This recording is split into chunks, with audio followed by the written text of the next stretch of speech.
அதுலேயே அண்ணல் அம்பேத்கர் சொன்னது தான் உங்களுக்கு வலியுறுத்தினேன். யாரோ ஒருத்தருக்காக வேலை செய்கிறோங்கிற எண்ணத்தை கைவிட்டு நீ பிறந்த பெருமைமிக்க சமூகத்துக்காக உழைக்கிறாய் என்கிற பெருமிதமும் திமிரும் கொண்டிருங்கிறான்.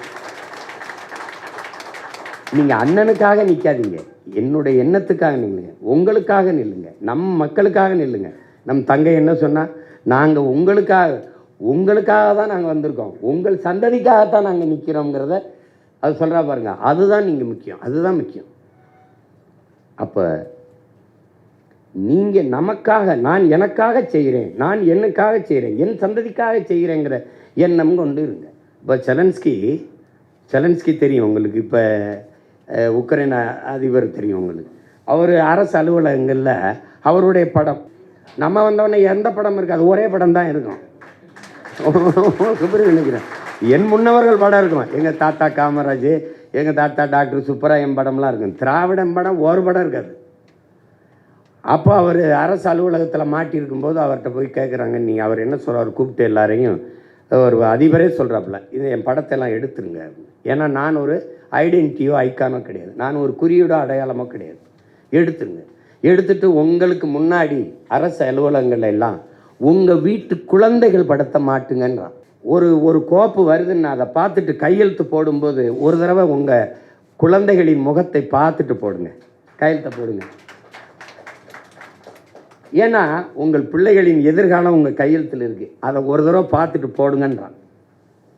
இப்போ அது மாதிரி நான் உங்களுக்கு ஒன்று சொல்கிறேன், நீங்கள் உங்கள் குழந்தைகள் உங்கள் சந்ததியினரை மனதில் வைத்துக்கொண்டு களத்தில் நில்லுங்க. நீங்கள் எனக்காக நிற்காதீங்க. நான் ஒன்றும் இல்லை, நான் இருப்பேன், நாளை போயிடுவேன். ஆனால் நான் முன்வைத்த தத்துவம் இருக்கும். ஏன்னா என் தத்துவம் நின்னதில்லை, பல ஆயிரம் ஆண்டா நம் இனம் தூக்குனது. அதை என் தலைவன் தூக்குனா, அவன் மொத்தத்தையும் சேர்த்து நம்மக்கிட்ட கொடுத்துருக்கான். நான் உங்ககிட்ட கொஞ்சம் பிரித்து என்னுடைய உணர்வை நான் கூடுமானவரை உங்களுக்கு கடத்திட்டேன், என் கனவை. அது உங்களுக்கு புரியாத யாரும் சின்ன பிள்ளைகளில் கொஞ்சம் பொறுப்புணர்வோடு ஒருங்கிணைந்து கூடி ஒரு முன்னாடி நிற்கிற தலைமைக்கு தாயின் பேரன்பு முக்கியம். அதை தான் அம்மா தமிழம்மா சொல்கிறாங்க, தமிழ்ச்செல்வி அம்மா. எல்லோரும் வாங்க வாங்க, நம்ம கட்சிக்கு தான் வேலை செய்கிறாங்க, நமக்கு தான் வேலை செய்கிறாங்கன்னு இருக்கணும். அதை விட்டுட்டு நீ யார் வேலை செய்ய, உன்னை யார் வேலை செய்ய சொன்னது, என்னை விட்டுட்டு போடுற. ஊருக்கு போராட வந்தவன் பேருக்கு போராட மாட்டான்.